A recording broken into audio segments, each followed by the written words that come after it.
The short stories of Anton Chekhov. Anton Chekhov, 1860 to 1904. The aim of fiction, said Anton Chekhov in one of his letters, is absolute and honest truth. In the success with which he achieved this aim, Chekhov is supreme among short story writers. He never deludes his readers with a trick ending, preferring rather to get his effects by revealing new aspects of life in seemingly commonplace situations, unsuspected shades of character in ordinary individuals. He understands his people so completely that every gesture that they make is in character and adds to our knowledge of them. As a result, he sets them before the reader with the utmost economy of words, without interposing description or moralizing, and in such a way that we accept their actions as inevitable. Born in Taganrog, Russia, the son of a poverty-ridden shopkeeper, grandson of a serf, Chekhov first took up writing in order to support himself while studying to be a doctor, a career which he gradually abandoned as he found fiction and the drama more congenial. He had a healthy ability to take life on its own terms. His gaiety was not crushed by the poverty of his early years, nor by his long losing struggle with tuberculosis. Success did not corrupt him. Always he fought against stupidity, cruelty, blind conservatism, fought in the shadow of an incurable disease without losing his zest for life, without growing harsh or bitter. Although remaining aloof from politics, he had an acutely practical social conscience. While others talked, he acted. Before the days of the Trans-Siberian Railroad, he journeyed alone across Asia to Sakhalin to investigate conditions in the penal settlement. When Gorky was denied admission to the Russian Academy, he resigned his much coveted membership in protest. When peasants were dying of the cholera, he laid aside his writing to work among them as a doctor. This same profound integrity is evident in his writing. The number and excellence of Chekhov's maturer stories precludes a completely satisfying collection within the bounds of a single volume, particularly as some of the best, notably The Duel, are almost of novel length. Thanks are due to the Macmillan Company for permitting the inclusion of 5 copyrighted stories: The Inadvertence, Kashtanka, A Day in the Country, The Doctor, and A Woman's Kingdom, from their collected edition of Chekhov's work, translated by Constance Garnett, and to Charles Schreiber's sons for the right to reprint the copyrighted story, Dreams from Stories of Russian Life, translated by Marianne Fell. Robert Linscott, Boston, Massachusetts, September 1931. A Day in the Country. Between 8 and 9 o'clock in the morning, a dark leaden-colored mass is creeping over the sky towards the sun. Red zigzags of lightning gleam here and there across it. There is a sound of far-away rumbling. A warm wind frolics over the grass, bends the trees, and stirs up the dust. In a minute there will be a spurt of May rain, and a real storm will begin.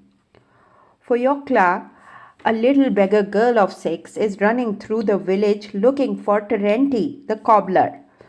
The white-haired, barefoot child is pale. Her eyes are wide open, her lips are trembling. "Uncle, where is Terenti?" she asks everyone she meets. No one answers.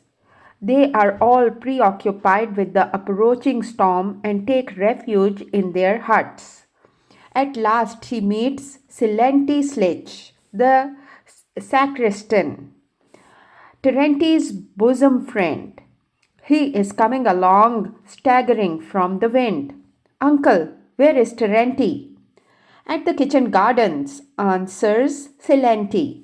The beggar girl runs behind the huts to the kitchen gardens and there finds Terenti, the tall old man with a thin, pock-marked face, very long legs and bare feet, dressed in a woman's tattered jacket, is standing near the vegetable plots looking with drowsy drunken eyes at the dark storm cloud.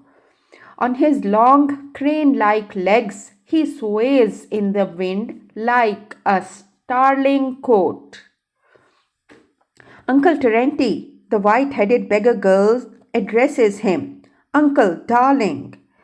Terenti bends down to Foyokla, and his grim, drunken face is overspread with a smile such as come into people's faces when they look at something little, foolish and absurd, but warmly loved. Ah, servant of God, Foyokla, he says, lisping tenderly, where have you come from? Uncle Terenti, says Foyokla, with a sob tugging at the lapel of the cobbler's coat. Brother Danilka has had an accident. Come along. What sort of accident? Oh, what thunder! Holy, holy, holy! What sort of accident? In the Count's copse, Danilka stuck his hand into a hole in a tree and he can't get it out. Come along, uncle. Do be kind and pull his hand out. How was it he put his hand in? What for? He wanted to get a cuckoo's egg out of the hole for me. The day has hardly begun and already you are in trouble. Terenti shook his head and spat deliberately. Well, what am I to do with you now? I must come. I must. May the wolf gobble you up, you naughty children. Come, little orphan. Terenti comes out of the kitchen garden and, lifting high his long legs, begins striding down the village street. He walks quickly without stopping or looking from side to side as though he were shoved from behind or afraid of pursuit. Fiokla can hardly keep up with him. They come out of the village and turn along the dusty road towards the Count's copse that lies dark blue in the distance. It is about a mile and a half away. The clouds have by now covered the sun, and soon afterwards there is not a speck of blue left in the sky. It grows dark. Holy, holy, holy, whispers Fiokla, hurrying after Terenti. The first raindrops, big and heavy, lie dark dots on the dusty road. A big drop falls on Fiokla's cheek and glides like a tear down her chin. The rain has begun, mutters the cobbler, kicking up the dust with his bare bony feet. That's fine, Fiokla, old girl. The grass and the trees are fed by rain as we are by bread. And as for the thunder, don't you be frightened, little orphan. Why should it kill a little thing like you? As soon as the rain begins, the wind drops. The only sound is the patter of rain dropping like fine shot on the young rye and the parched road. We shall get soaked, Fiokla, muttered Terenti. There won't be a dry spot left on us. Ho, ho, my girl. It's run down my neck. But don't be frightened, silly. The grass will be dry again. The earth will be dry again, and we shall be dry again. There is the same sun for us all. A flash of lightning, some 14 feet long, gleams above their heads. There is a loud peal of thunder, and it seems to Fiokla that something big, heavy, and round is rolling over in the sky and tearing it open exactly over her head. Holy, holy, holy, says Terenti, crossing himself. Don't be frightened, little orphan. It is not from spite that it thunders. Terenti's and Fiocla's feet are covered with lumps of heavy wet clay. It is slippery and difficult to walk, but Terenti strides on more and more rapidly. The weak little beggar girl is breathless and ready to drop.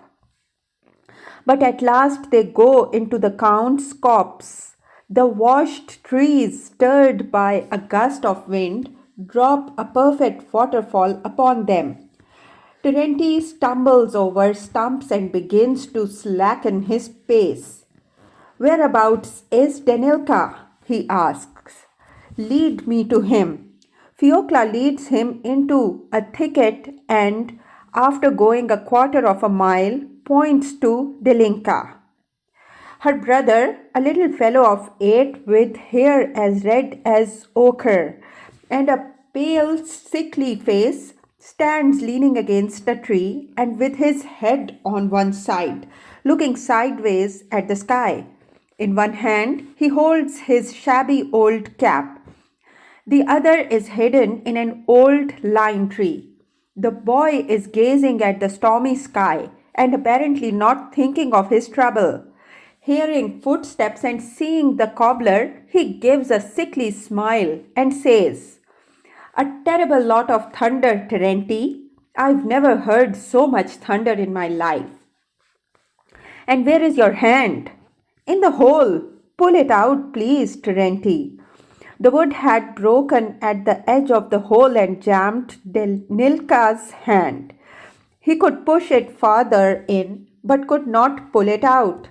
Terenti snaps off the broken piece and the boy's hand, red and crushed, is released. It's terrible how it's thundering, the boy says again, rubbing his hands. What makes it thunder, Terenti? One cloud runs against the other, answers the cobbler. The party come out of the copse and walk along the edge of it towards the darkened road. The thunder gradually abates and its rumbling is heard far away beyond the village. The ducks flew by here the other day, Terenti, says Denilka, still rubbing his hand. They must be nesting in the Nilya marshes. Fiokla, would you like me to show you a nightingale's nest? Don't touch it, you might disturb them, says Terenti, wringing the water out of his cap. The nightingale is a singing bird without sin. He has had a voice given to him in his throat to praise God and gladden the hearts of men. It's a sin to disturb him. What about the sparrow? The sparrow doesn't matter. He's a bad, spiteful bird. He's like a pickpocket in his ways. He doesn't like man to be happy. When Christ was crucified, it was the sparrow that brought the nails to the Jews and called, Alive, alive! A bright patch of blue appears in the sky. Look, says Terenti. An ant heap burst open by the rain. They've been flooded, the rogues. They bent over the ant heap. The downpour has damaged it. The insects are scurrying to and fro in the mud, agitated and busily trying to carry away their drowned companions. You needn't be in such a taking. You won't die of it, says Terenti, grinning.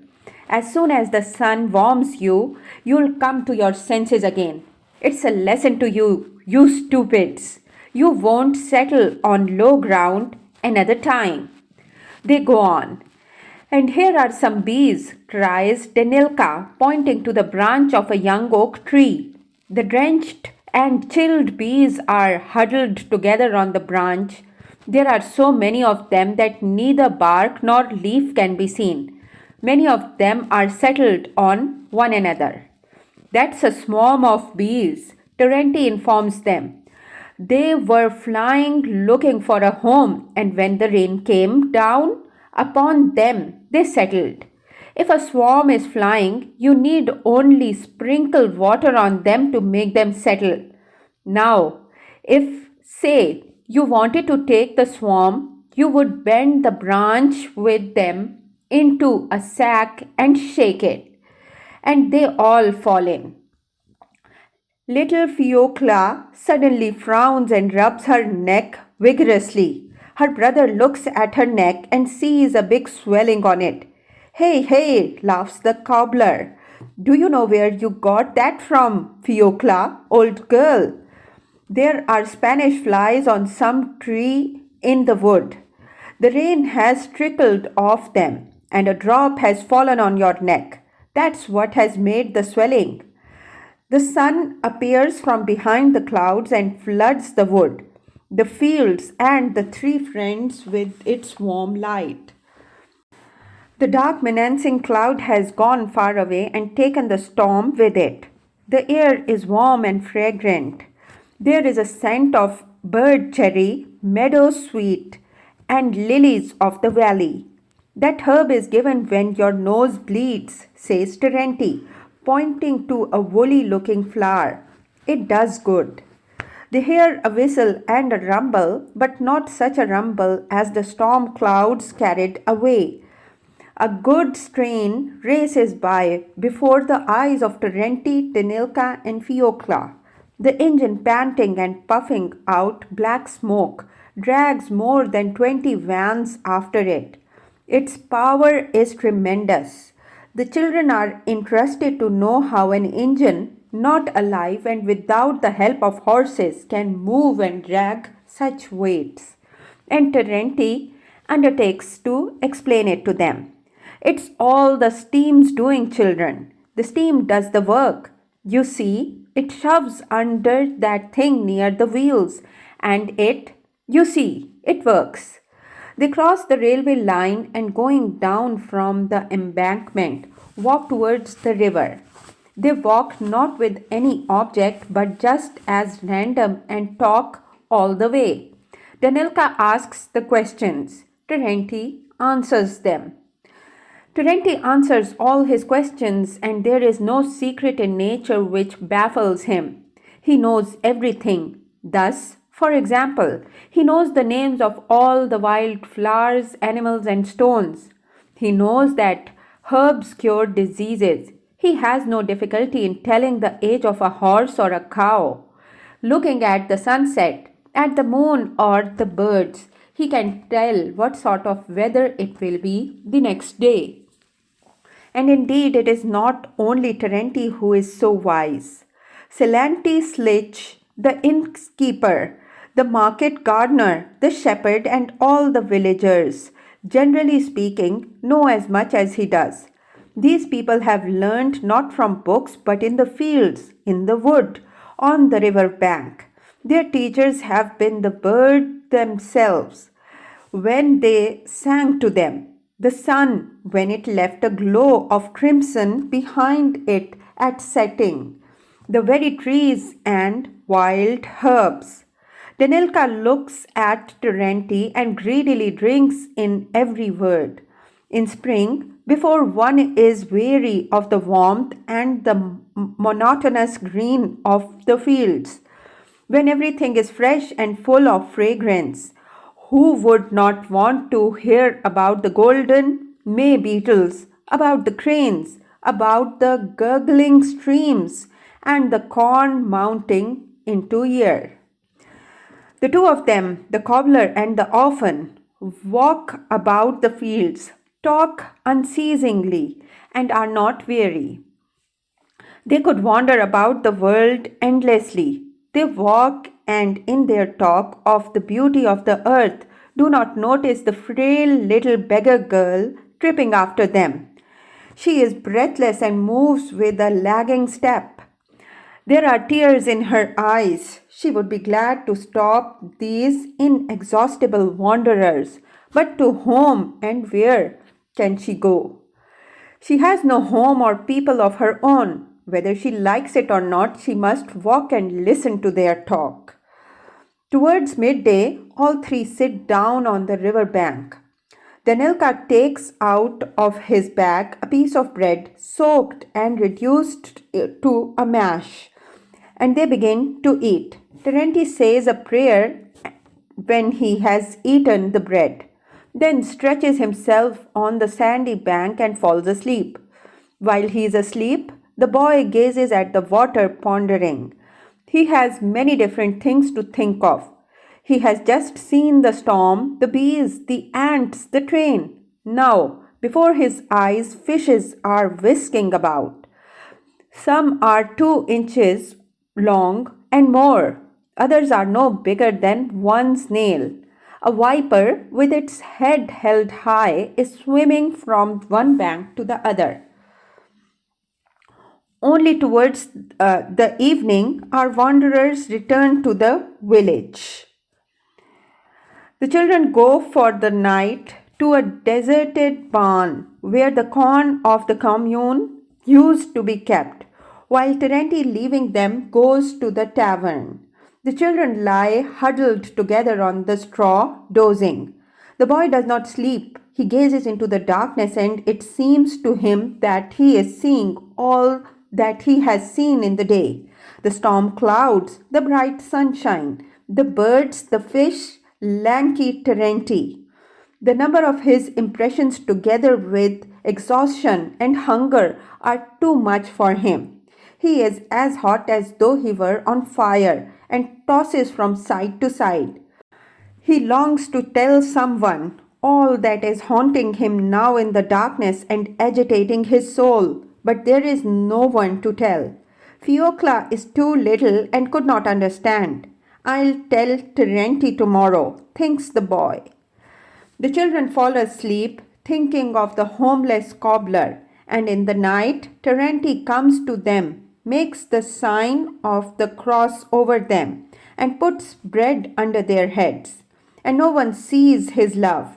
It is seen only by the moon, which floats in the sky and peeps caressingly through the holes in the wall of the deserted barn.